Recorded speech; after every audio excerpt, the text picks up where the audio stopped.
Good afternoon from Geneva, and welcome to the webinar on implementing the new NDCs. How can parliaments... Buenas tardes, muchas gracias por bienvenidos a esta sesión para la implementación de los NDCs. Avec la Convention cadre des Nations Unies. Je m'appelle Alexandra Blagojevic. Development at the IPU. I have the pleasure of moderating our discussion today. Before we begin, I would like to inform you that interpretation in English, French, Spanish, and Arabic is available, and that the event is being recorded. I would also like to ask you to kindly have your phones ready because we will start our panel very soon with a short poll. By way of introduction, I would like to also remind us that 2025 is a critical year for climate action. As we know, countries are due to submit their updated nationally determined contributions, the so-called NDCs. And this round of NDCs indeed provides a key opportunity to enhance ambition and accelerate implementation of the Paris Agreement. In order to keep the temperature goal of 1.5 degrees Celsius alive, urgent action is needed, including by parliaments. This webinar will provide parliamentarians and parliamentary staff with an increased understanding of the current NDC cycle and the role of parliaments in helping to ensure the revised NDCs are not only submitted, but also implemented effectively. You will have an opportunity to engage with experts and with each other and learn from each other's experiences on climate change with a view, we hope, to inspiring action, particularly on NDC implementation. This issue, the whole theme of climate change is very high on the IPU agenda, and in particular, the question of NDCs, and in particular this year. We have recently released a number of publications on climate action specifically designed for parliamentarians, including 10 actions for stronger national climate commitments and parliamentary oversight of national climate commitments. These publications are designed to help parliaments take the leading role in implementing their country's national climate plans, and you can access these publications through the links that my colleagues have kindly shared in the chat. So before we turn to our panel today, and it's a very exciting panel, I would like to kick off the event by asking you two short questions. So we will now share the screen, and I kindly ask you to take your phone and open the camera and point at the QR code and open this website and answer two very, very short questions. Thank you, Isabel, for sharing this. The questions are really to understand how much we all know collectively about NDCs, how much we are engaged, and how much this work actually matters to us in our day-to-day work. So I will give this a minute or two for your responses. So there are two questions here.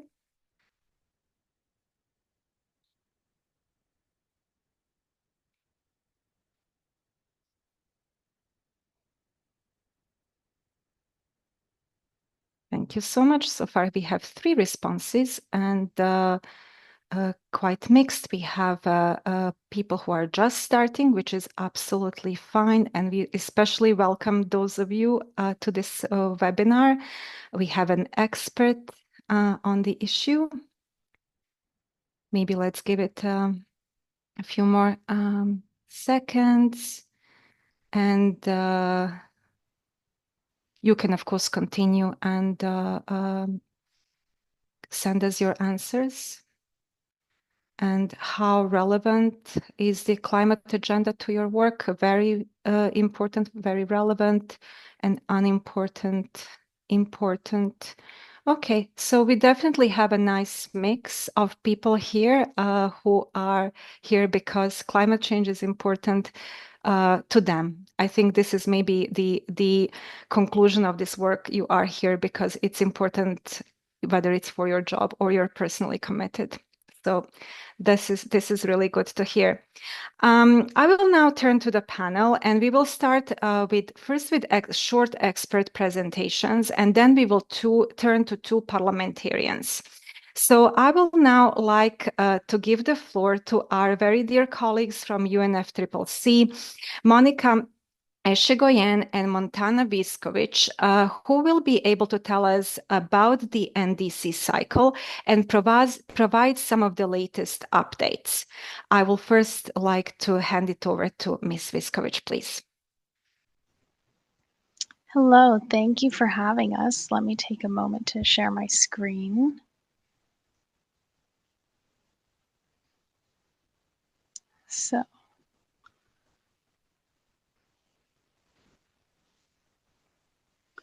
So I hope you can all see it now. I presume you can, so I'll go ahead and move on. Thank you for the opportunity to speak. My name is Montana Wiskovic, and I'm supporting the NDC Technical Support Unit in the Mitigation Division of the UNFCCC Secretariat, and in particular, the collaboration with NDC Partnership. We'll start with asking ourselves, what are NDCs? Well, NDCs, as the colleague already stated, stand for Nationally Determined Contributions, and they're truly at the heart of the Paris Agreement and the achievement of its long-term goals. So NDCs embody national efforts by each country to reduce national emissions and adapt to the impacts of climate change. The Paris Agreement requires each party to prepare, communicate, and maintain successive NDCs every 5 years with an implementation period of 10 years.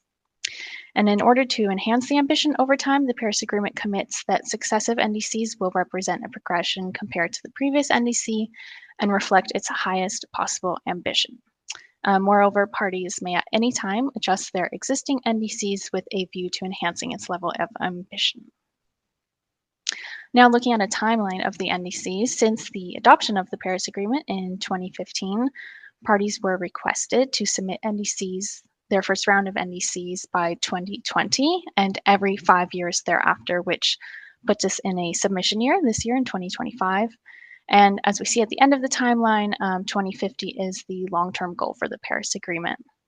And you can also see on this timeline, since 2023, there's been the introduction of the global stocktake, which I will introduce on the next slide. But the point of this slide is to explain that it also happens every 5 years within 5-year intervals. So the global stocktake, or also known as the GST, is designed to take stock of the implementation of the Paris Agreement. According to the Paris Agreement, parties shall periodically take stock of its implementation to assess the collective progress towards achieving the purpose of the agreement and its long-term goals.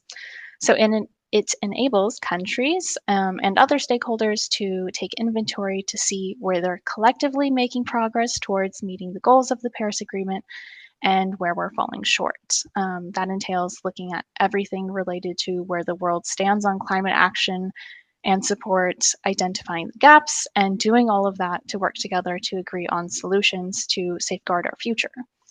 Now, that being said, the GST does note the importance of aligning NDCs with long-term low emission development strategies, or LT-LEDs, and encourages parties to align their NDCs with their long-term strategies. And furthermore, the GST notes the capacity challenges of LDCs, or least developed countries, and SIDS, or small island developing states, in regards to the preparation and communication of its NDCs, and it encourages developed country parties to really take the lead by undertaking economy-wide absolute emission reduction targets, while developing country parties continue enhancing their mitigation efforts. Now, on this slide, we have a graphical depiction coming from the latest 2024 NDC synthesis report, which synthesized information from the 168 latest available NDCs representing 195 parties to the Paris Agreement, including 153 new or updated NDCs communicated by 180 parties recorded in the NDC registry as of September 9th, 2024, and this accounts for 95% of global greenhouse gas emissions in 2019. So we see on the black line that shows historical emissions, and then looking at projected emissions, we see that even if NDCs, as they are now, are to be fully implemented, we are not quite on track to limit global temperatures to 1.5 degrees Celsius. We do see that NDCs are more ambitious than intended nationally determined contributions, which is this gray range above the red range, showing that the Paris Agreement is being effective. However, you can still see the disparity between projected emissions according to the NDCs, so that red range, versus the teal line down below, which is what we would need to achieve according to the Paris Agreement. So that's 1.5 degrees Celsius. So we can see that there is a significant concern, despite progress, that global greenhouse gas emission trajectories are not yet in line with the temperature goals of the Paris Agreement, and that there is a rapidly narrowing window for raising ambition and implementing existing commitments in order to achieve it. So now I'll hand off to my colleague, Monica. Thank you very much, Montana.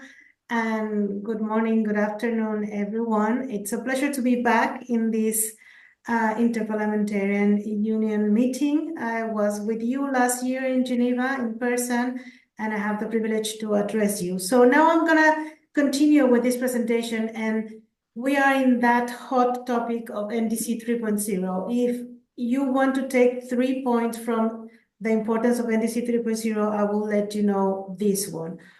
The first one is that it was due the 10th of February 2025, but of course, countries are able to present it ideally before COP30 and ideally before October of this year, so that NDC can be included in the NDC synthesis report that the Secretariat always present around October or 2 months before the COP.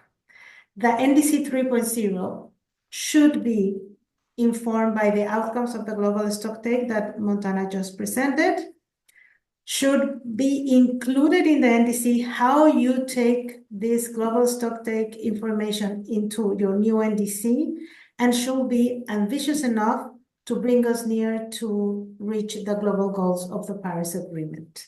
Next slide, please, Montana. So this major NDC requires a lot of support. And now I'm gonna just tell you a little bit on what is the UNFCCC Secretariat doing. And I forgot to introduce myself, Monica Chegoy, and I am also supporting the collaboration of the NDC Partnership and the UNFCCC Secretariat from the Mitigation Division of the Secretariat. And you will see here that I'm gonna talk a lot about this collaboration and the resources that we have been doing together.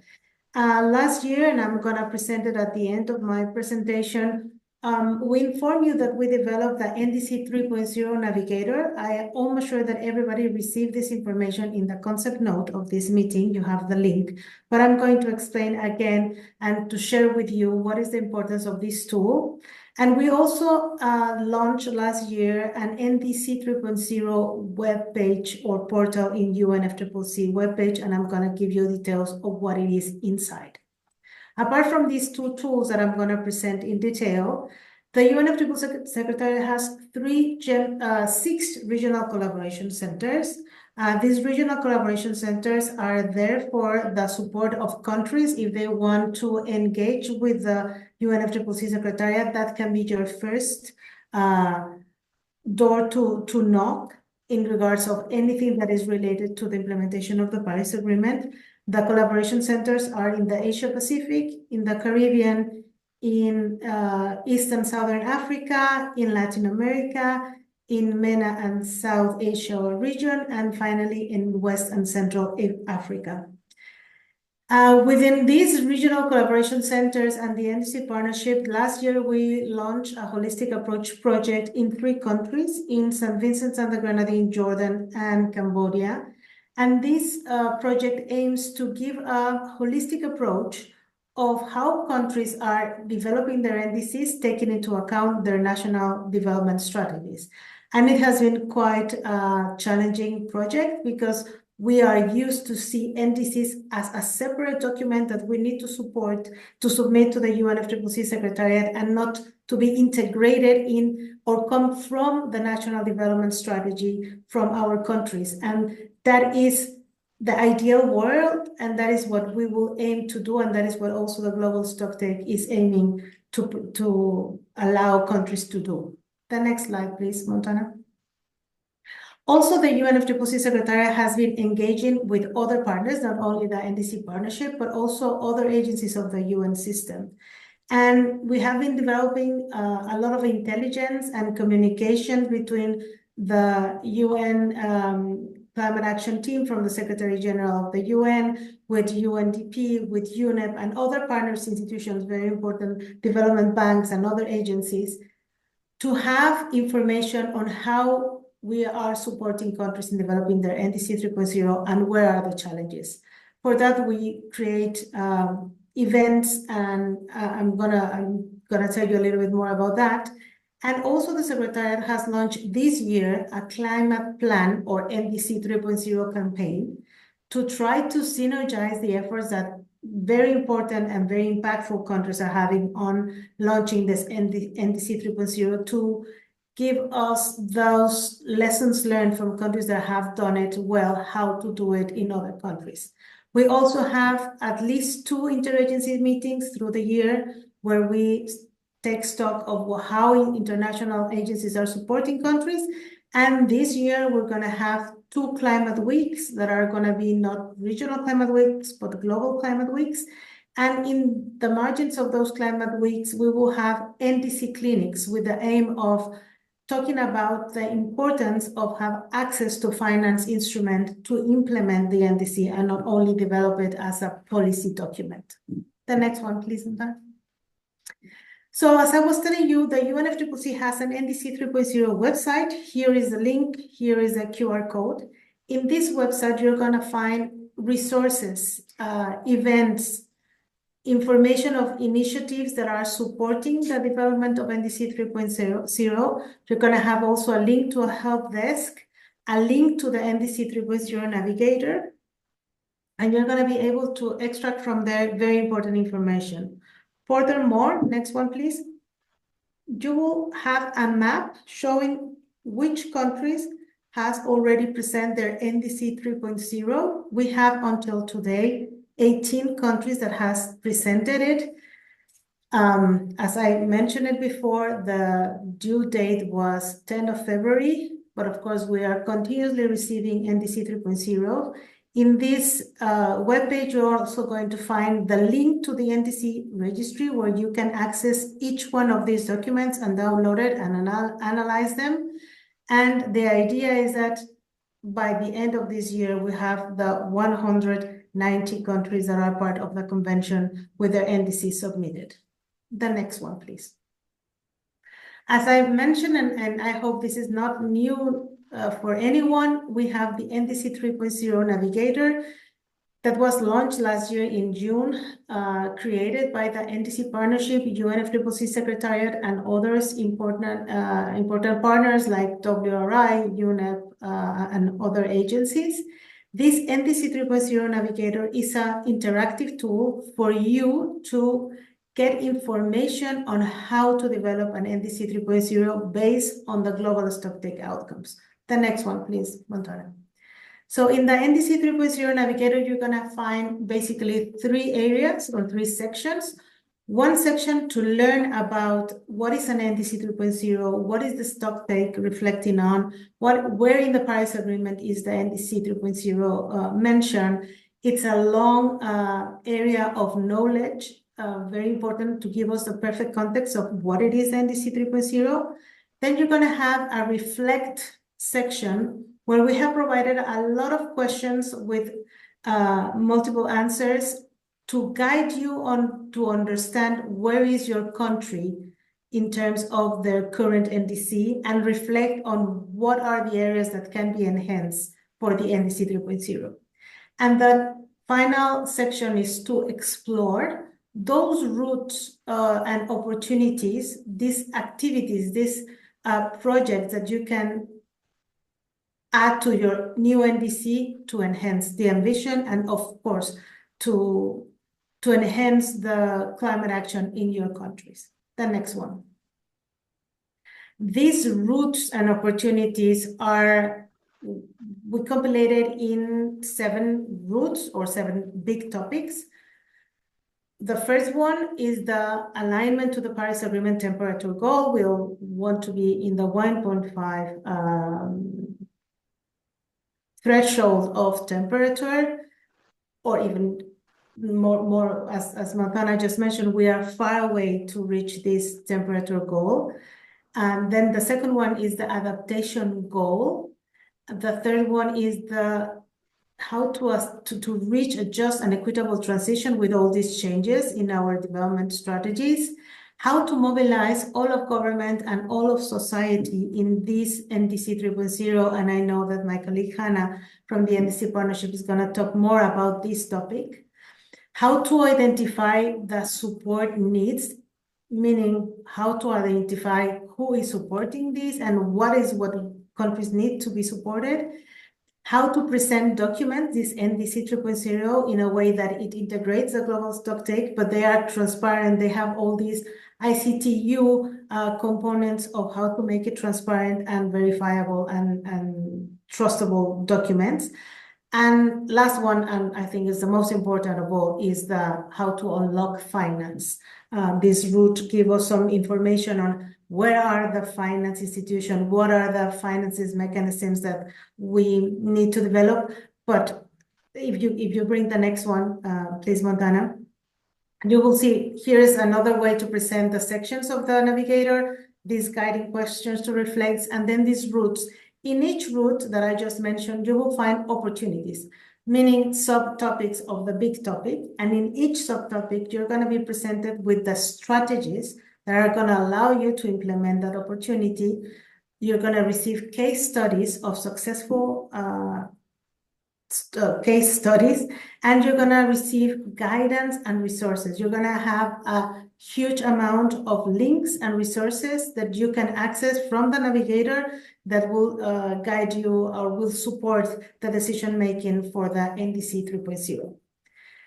So I know you're going to receive much more information regarding the support that is delivered or that is available for the NDC 3.0. I think this is our last slide. Yeah, thank you very much. And we're open here for any questions. If we don't have the answer, we can also look for it and then get in touch with you through email. So here we leave you with the email of the NDC Technical Support Unit in the Secretariat so you can address any question. Thank you very much, Alexandra. Back to you. Thank you so much for this very informative presentation. Before we continue, I would like to welcome Ms. Nigar Arpadarai, who is the COP29 high-level climate champion and who just joined our webinar. In your presentation, you mentioned the NDC partnership quite a few times. So obviously this partnership is playing a key role in also assisting countries to develop and oversee the implementation of the NDCs. And it is my big pleasure to invite our next speaker who comes from the NDC partnership. This is Hannah Girardot, who is a gender and youth associate and who will highlight the importance of country ownership and engagement when it comes to NDCs, as well as some key aspects related to social and gender inclusion in climate action. Hannah, over to you. Thank you so much, Alexandra, and colleagues from UNFCCC and everyone for the opportunity to join you here today. As Alexandra mentioned, my name is Hannah Girardot. I am the Gender and Youth Associate at the NDC Partnership. So looking at this cross-cutting support for whole of society approaches, as Monica mentioned, to providing these to our members. So as a global coalition of more than 130 countries and over 100 institutions, the NDC Partnership, as noted, provides tailored support to our developing country members for NDC implementation as well as enhancement, particularly this year and this next round of NDC development. And after receiving over 6,000 requests from 100 countries during our first 8 years of operation, we have powerful insights into the broad categories of support that countries are seeking, how this support empowers countries to implement their climate change commitments. So taking stock of these lessons, we have begun to articulate key building blocks of what makes ambitious country-owned climate action successful. This first set of blocks on the left of your screen focuses on key enablers that countries can put in place. So these include ownership, leadership, and commitment to the NDC process at the highest level of government, a commitment to ambitious climate action at the center of the development agenda. I think we've said this multiple times today, and we'll say again, this is not just in the NDC, but in clear investment planning, in mainstreaming into national budgeting, and in the required legal and regulatory and policy framework to implement climate commitments. This is also looking at coordination across government, across all relevant stakeholders, identifying dedicated capacity within key institutions in your offices as well, and monitoring, evaluation, and learning to ensure transparency.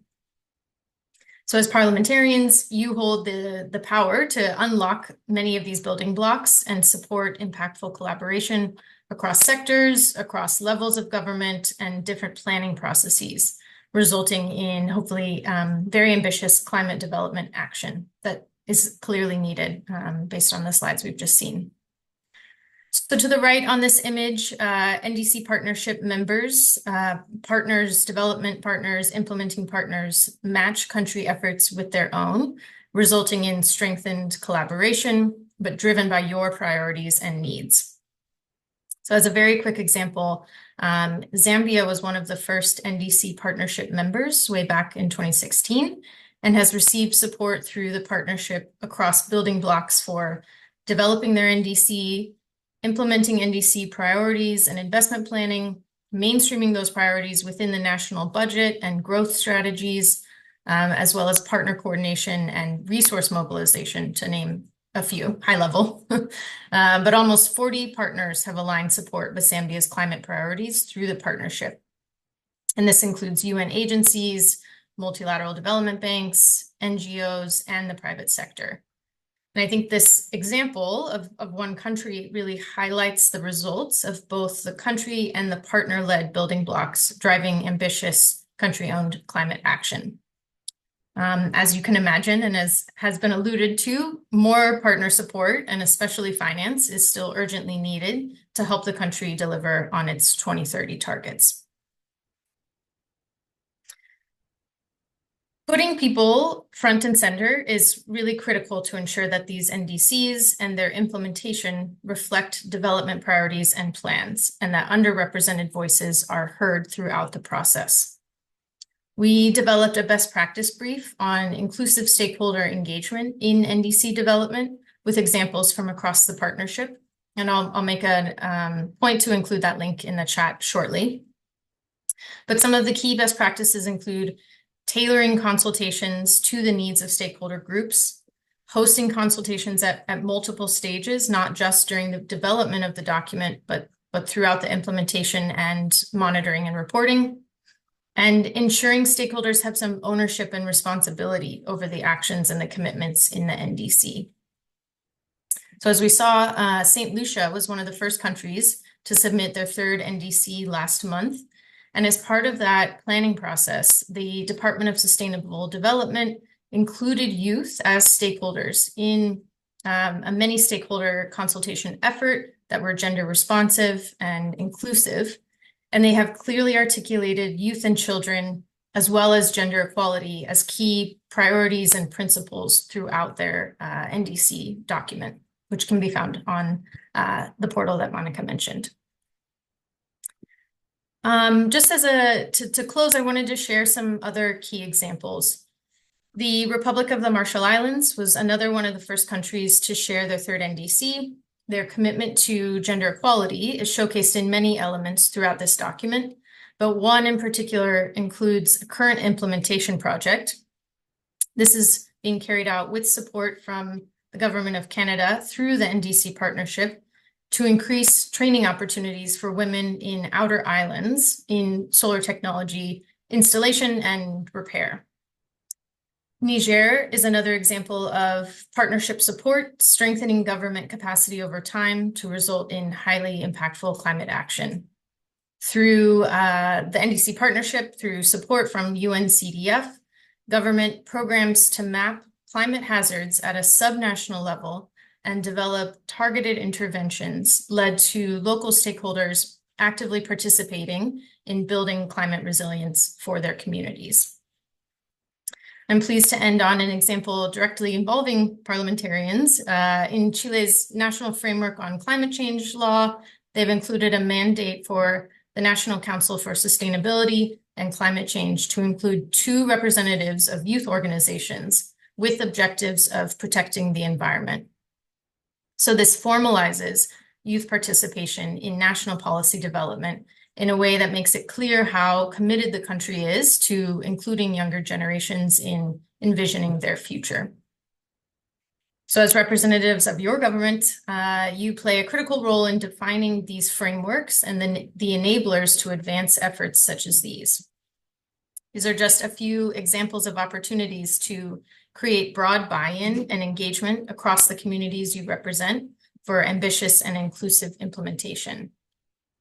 Some of the toolkits that have been mentioned from our IPU colleagues, as well as the SDG toolkit that was just published, are fantastic examples of how alignment across different priorities, across different planning processes will be really critical to implementing these high-level goals. And this buy-in, or as we've been referring, this whole of society, whole of government approach, are really fundamental to ensuring the NDCs aren't just documents for the Ministry of Environment to carry out, but are implementable, financeable policies that align social and economic benefits of climate action for all. So I'll stop there, but really look forward to the discussion we'll have later. Thank you so much. Thank you so much, Hannah. And indeed, if you have any questions already for our colleagues from UNFCCC or NDC partnership, please put them in the chat and we will come back to that. You can also, if you would like to speak, raise already your electronic hand and we will give you the floor.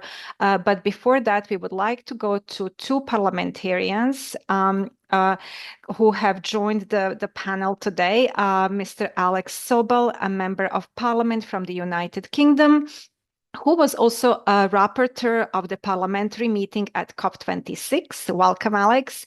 And Ms. Natasha Poshan, a member of the National Assembly of Benin. Welcome to you too. To start, I would like to ask you a question. We have heard a lot through the presentations today about the importance of country ownership, country leadership when it comes to climate change, when it comes in particular to NDCs. In your view, what is the role of parliaments in holding their governments to account on Paris Agreement implementation, including on the revised NDCs? I mean, it's absolutely vital. So I'm just going to talk a little bit about our experience in the United Kingdom. So in 2008, so 7 years before Paris, we passed the Climate Change Act and it instituted a system of carbon budgets. We've had the first 3 carbon budgets have been completed and we've met our carbon budgets. When Paris came along, UK was already set for an NDC system because we had a set budget for every 5 years going forward of how much carbon we could release in the atmosphere. And so we have now set carbon budgets all the way through to, and I just want to get this right, 2037. And the NDC 3 process, which is obviously vital, goes to 2035. So the UK was already ahead, and that is why we've submitted in January of this year our NDC, because our process was already set. It was set. It was scrutinised by Parliament, both at committee, the Energy and Net Zero Committee and the Environment Committee, and by Parliament as a whole, and agreed and legislated upon with the Framework Climate Change Act from all the way from 2000, the world's first climate change act, setting that process. So our real issue in the UK isn't setting, isn't delivering the NDC to the UNFCCC. it's delivering on our carbon budget. So it's a domestic issue for the UK rather than something that we have to do with the UN. Obviously, the two things are synergistic. What we set in the carbon budget is what we give to the UNFCCC as our nationally determined contribution. The two things are the same, although they've got slightly different time periods because of when we started with our legislation. So our issue is meeting it. So we met the first three because we had a very strong program of decommissioning coal-fired power stations, moving our electricity generation system from coal to renewables and initially to gas. And we still have gas. Now this is becoming difficult because obviously we're tightening. We have to meet our Paris targets, to meet our Paris goals. And so we're now both in the energy sector and much more broadly in every other sector, housing, transport, agriculture, etc., now it's difficult. And it's projected that the fourth carbon budget, which is the one we are currently in, the current period we're in, we should just about meet it. We should just about meet our budget. It's like a financial budget. We have to meet budget. We cannot exceed our budget. We have to be balanced. But our fifth carbon budget, we are way off track. We've set our sixth carbon budget. As I said, we're through 2037. And now we have a climate change committee, which was established in that 2008 Act, which advises the government, independent body advises the government. And that has now come forward with a proposal for the seventh carbon budget. We are not going to meet the fifth, sixth or seventh carbon budget on current plans and policies. So Parliament's role is to strengthen our current plans and policies so we can meet those fifth, sixth and seventh carbon budgets going. The seventh carbon budget will finish in 2042. So you can see we're already planning long term, and you cannot do this short term. You cannot say we'll have a carbon budget or we'll have an NDC and we'll meet it at the time. It's 15 to 20 years of planning, and that's what the UK is undertaking. And so, like a lot of countries have modelled climate change acts on the UK or done something similar. And looking at the same sort of system. And if you look at the countries that have submitted NDCs already, most of them have legislated in their parliaments for some similar system modelled on NDCs or modelled on some sort of domestic carbon budget related to NDCs. So I'd say to people who's in countries where there is no legislative framework, the best thing you do is get a legislative framework, potentially get an independent body to set it for you, to monitor it and to advise the government and parliament on it, and then to utilise your own internal scrutiny procedures and legislative tools to make it happen. Thank you so much. Ms. Poshan, what is your take on this?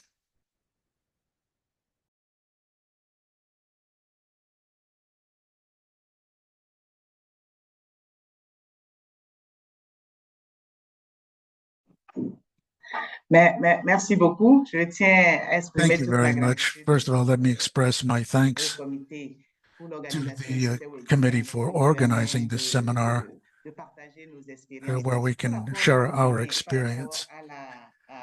Now, concerning the role of parliaments, I would say that parliaments essentially have a role as legislators. We have a law on climate change, and that's not the case with a lot of countries in our sub-region.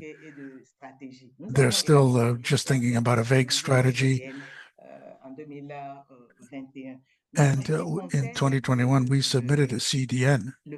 Now, concerning the parliament, outside of that, with our mission as surveillance of the government's actions, we often question the government concerning the implementation of agreements. For example, since Geneva, where we participated in a workshop on climate change, we sent a questionnaire to the government asking them to come and clear everything up concerning all of our engagements. And we've got more and more tools to be able to analyze the transparency here. During the last budgetary session, we were able to examine ministry by ministry and see which ministries were really making an effort to reach the objectives that we all are striving to reach. Benin has by 2030 projected to reduce GHG by 15%. Okay, we're far from there, but a lot has been done anyway. And these challenges are formidable. In any case, it's something that's much more, there's been much more awareness now.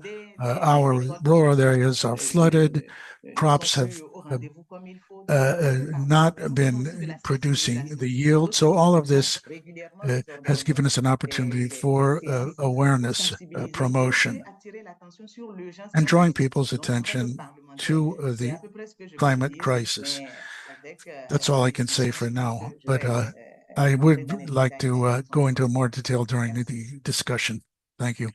Absolutely. Thank you so much. And while we have you here, and I know, Alex, you need to go a few minutes before 3 o'clock. We take note of that. And also to invite you, all of you in this webinar, if you have some questions for Alex Sobel, please put them in the chat so that he can address them as he speaks. One additional question for both of you as members of Parliament. I would like to know what's been your experience in driving climate action. And if you can tell us a bit about the challenges and also the opportunities that exist in this regard. Do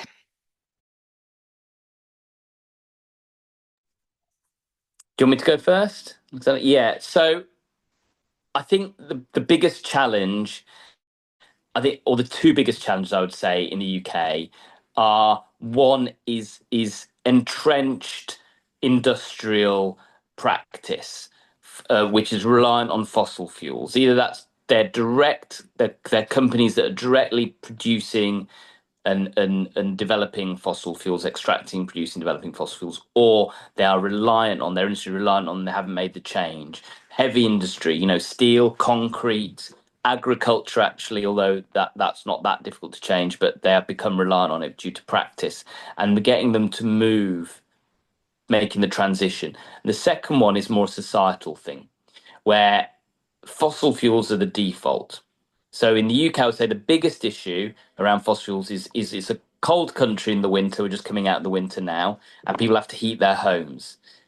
95 or slightly more % of the UK uses natural gas, mainly from the North Sea. Used to be some that come from Russia, not so much now, but and that is burnt to heat their homes. That is hugely, one, it's hugely inefficient, and two, it creates a huge amount of greenhouse gas emissions. We are very much at the foothills of that transformation, and moving, the main movement will be from burning natural gas in a boiler to heat pumps. It's a big cultural change which people aren't prepared to. It's a big cost. It's a big cultural change. It's a big displacement activity. If you live in an apartment, again, it's very hard to do, and a lot of people live in apartments, not in houses.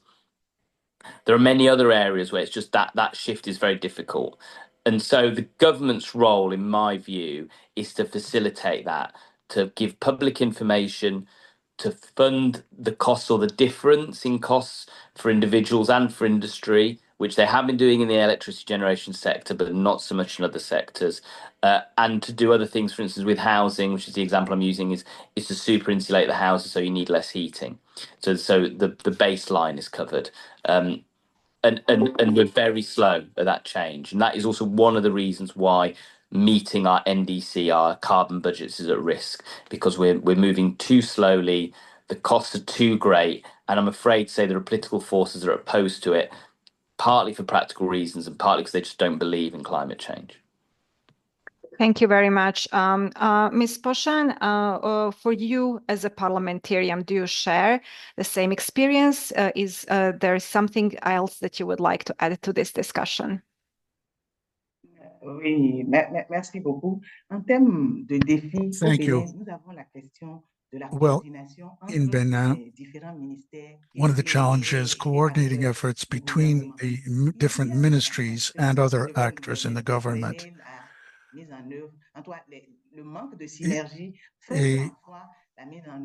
And also the lack of synergy that is a hindrance to implementing policies. But there's a crucial question here, and that's funding.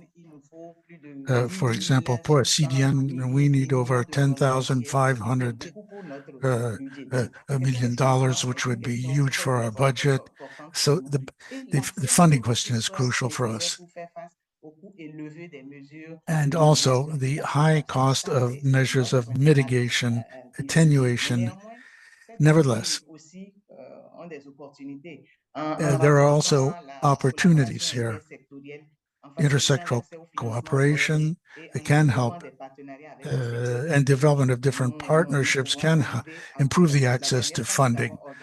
For example, last time we organized a forum, a sub-regional forum, to try to mobilize financing on that level. So those are the challenges that we currently face. But the government is taking measures that are not all related to this effort. As concerns awareness, I think that we are more and more aware in the country, everybody. I mean, as in other countries, I would say. Thank you. Thank you very much. We have now come to the part where we will open the floor for an interactive discussion, and we have about 10 minutes for that. So I would first like to give the floor to Ms. Nigar Arpadarai, who again is a high-level climate champion for COP29. The IPU collaborated very closely with the Parliament of Azerbaijan during the COP29 meeting last year. It was the first time when we were able to organize the parliamentary meeting over 2 days in the Green Zone, and we hope to repeat that experience in the future. So Ms. Arpadarai, the floor is yours. If you can, in 2 minutes, please. Thank you.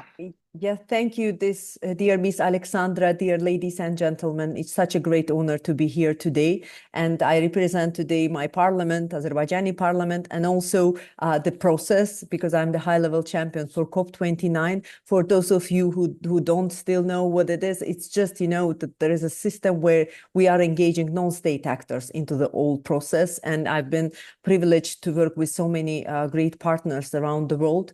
Dear ladies and gentlemen, climate change is defining challenge of our time, and the scale of the threat demands nothing less than all hands on deck approach, requiring commitment, capabilities, and radical collaboration from across the real economy. And I would like to welcome the continued leadership of Inter-Parliamentary Union on climate action, and we've been privileged to having all of you in Baku for COP29. And just to remind you what were the outcomes of COP29, we had some historic breakthrough in Baku last November. We made agreement to the Baku finance goal to mobilize 300 billion a year to the developing world by 2035, and the scale up wider efforts to reach 1.3 trillion per year. We made a long overdue breakthrough on the UN carbon markets that could reach 1 trillion per year by 2050. And we secured ambitious commitments from global actors to reduce emissions and prepare for a changing world. And we will now work as the presidency with all the partners through the COP29 outcomes.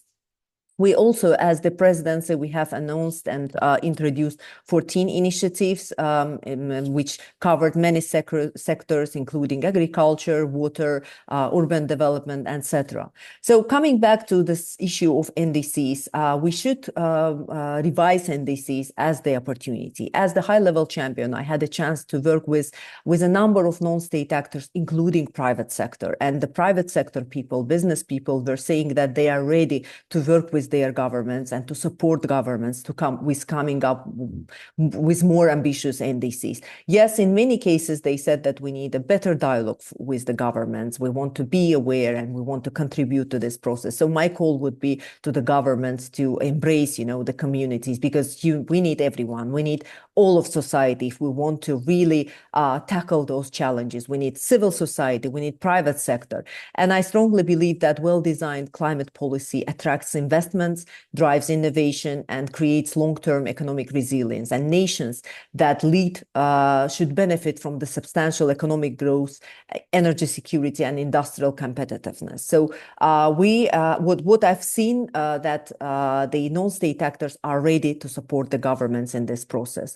So I know that the time is limited, but just one last moment, maybe point that adaptation planning is also increasingly crucial for climate disasters escalate worldwide, because the climate disasters escalate, and infrastructure investment, early warning systems, and climate smart agriculture are key to strengthening climate resilience. So, dear ladies and gentlemen, there is a call to action that this is the year of NDCs, and we as the presidency will be supporting Brazilian colleagues in having successful COP30, and definitely in this year of NDCs, non-state actors are expecting governments with coming up more ambitious NDCs, which will create, private investment, jobs, protect nature, and having more resilient and fairer society. So thank you very much. I'm sorry for a very quick, short speech.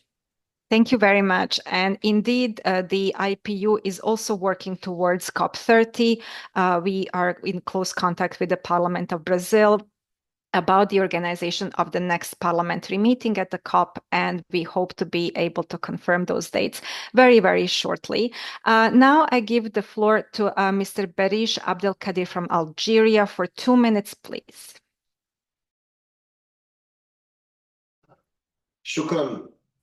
Thank you. Thank you, Alexandra, for giving me the floor. And thank you to all the parliamentarians, experts, and the audience. I am Dr. Berish Abdelkader. I am in charge of the developmental projects and the vice president of the speaker.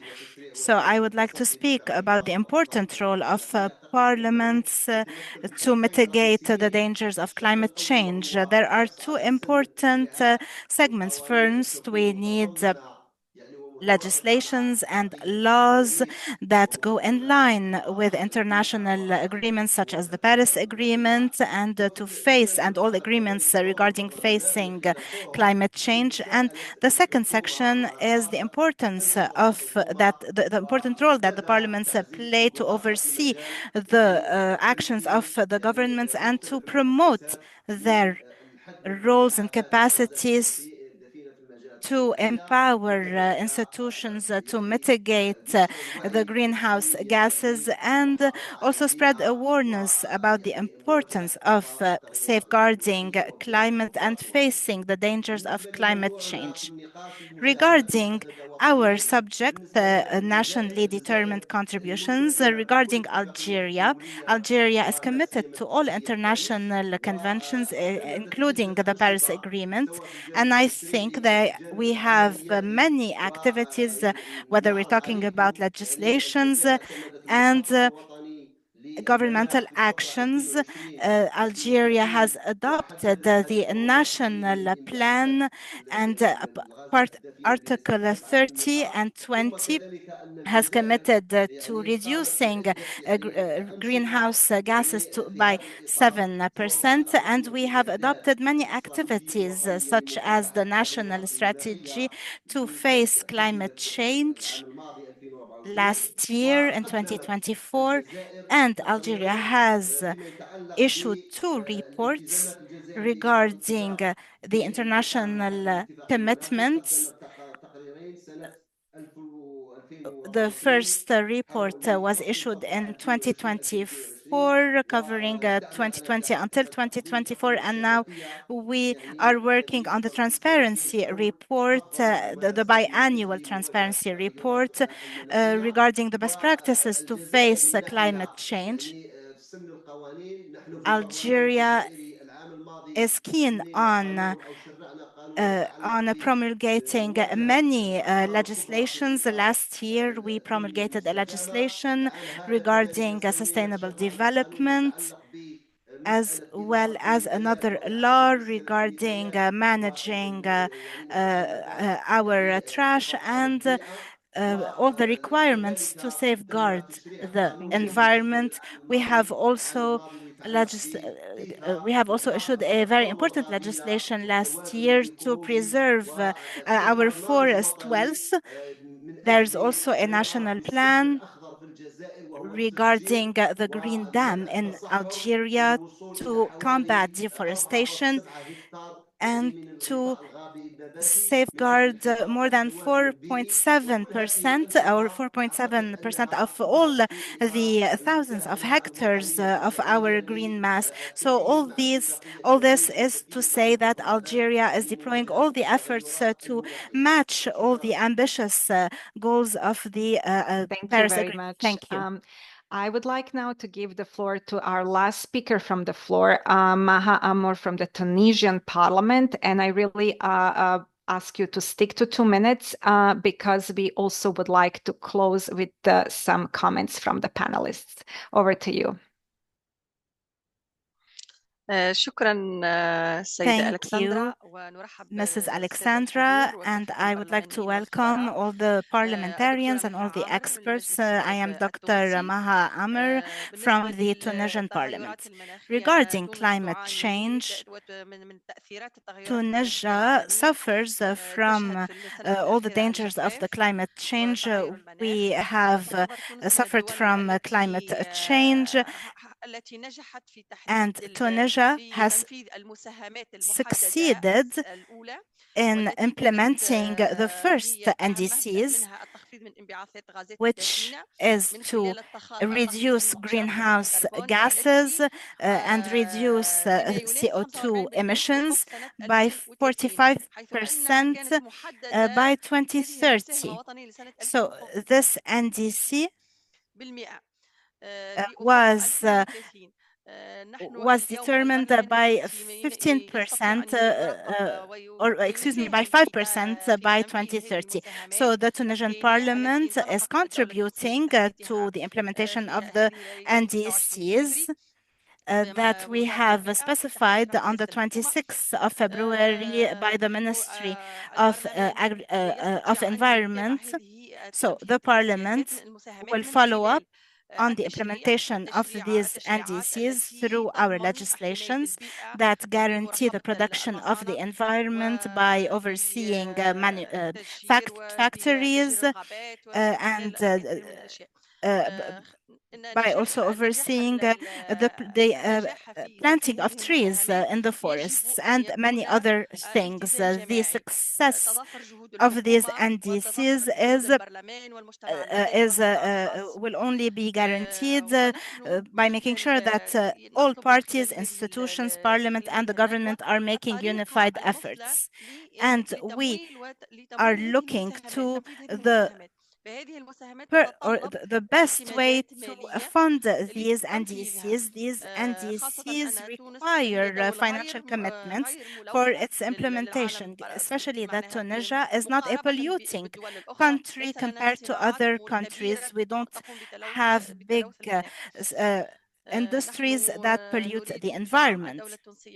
We ask for the Tunisian or for the support to the Tunisian state, and we hope that there will be other meetings, other such meetings to fund these NDCs and their implementation through exchanging expertise with other parliaments and unifying efforts to face climate change.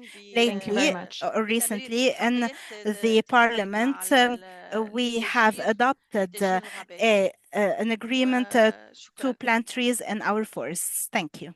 Thank you very much. And with this, we come to the end of the interactive debate. I would like now to go back to the panelists, our colleagues from UNFCCC and NDC partnership, and ask them, because there were many questions here about what it is that the parliaments should do. We have heard that the NDCs are very complex. So if they can reflect and tell us one thing that a parliamentarian can start with, the ones who want to work on NDCs, what would be the first thing, the first step that our colleagues would recommend you to do? And may I please invite first Monica and Montana from UNFCCC, and after that, Hannah. Thank you very much, Alexandra, and thank you. It has been very interesting and very helpful to hear all these interventions.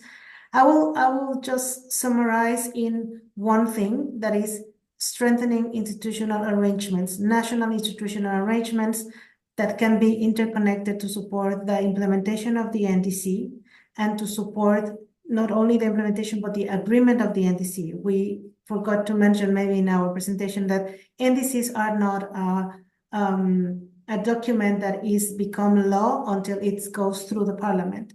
So the parliamentarians has this power of convert an NDC in national law. I will keep it brief. Thank you, Alexandra. Montana, would you like to go next?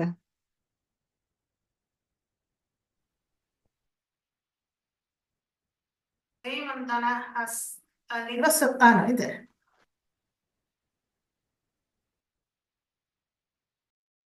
Go ahead. I think we had some problems with the sound. Would you like to try again? Can you hear me now? Yes. Sorry, I just wanted to say I think Monica spoke on behalf of the UNFCCC. Thank you. Thank you very much. Hannah, any last comments from you? Maybe to complement Monica's statement, I completely agree. And to flip things on a different side, I think when looking at implementation of these documents, so much depends on the subnational area. And from the kind of youth and gender perspective, engaging folks in your constituencies in smaller level implementation projects that can be financed by we're not looking at millions and millions necessarily, but looking at really on the ground projects that make a difference for the people in your constituencies is one hopeful way that we can be implementing these NDCs together. Thank you. Thank you very much. That's very clear. And last, but certainly not least, Ms. Poshan, any last thoughts or suggestions from you?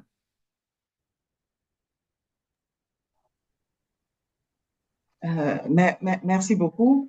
Je pense qu'il faut Thank you. un cadre législatif I think we need a very clear legislative framework in these times where everything is being questioned, including the climate emergency. I think we need to be very clear and we need to legislate very clearly.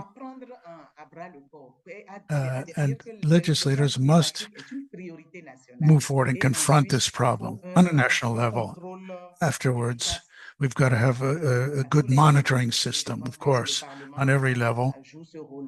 And that's the role of the Parliament, which we do and which we will continue to do to maintain this dynamic to save the climate and perpetuate a good future for our children. Thank you very much. As is a practice at the IPU, we close our events with an evaluation. We want to hear from you. We want to hear if you feel that this event was useful to you and also how we can do things better. I ask my colleagues now to post the next QR code and for you to kindly respond to 4 very simple questions. In the meantime, I would like to thank very much to our panelists for giving such insightful presentations, a lot of information. We will share those presentations with all the participants, where you will also have contact information in case of any additional further requests that you may need. I would also like to thank our parliamentarians from the UK, from Benin, from being here, and also to all of you for spending this afternoon with us and learning and talking about the NDCs. This is very important. The IPU will continue to work on this issue throughout the year. And in the lead up to the parliamentary meeting at COP30. We will now move towards the closing of this webinar, and I ask you to please fill out the form to the end. It's very simple, it's very quick. In the meantime, I want to thank you once again and officially close the webinar. Thank you and bye-bye.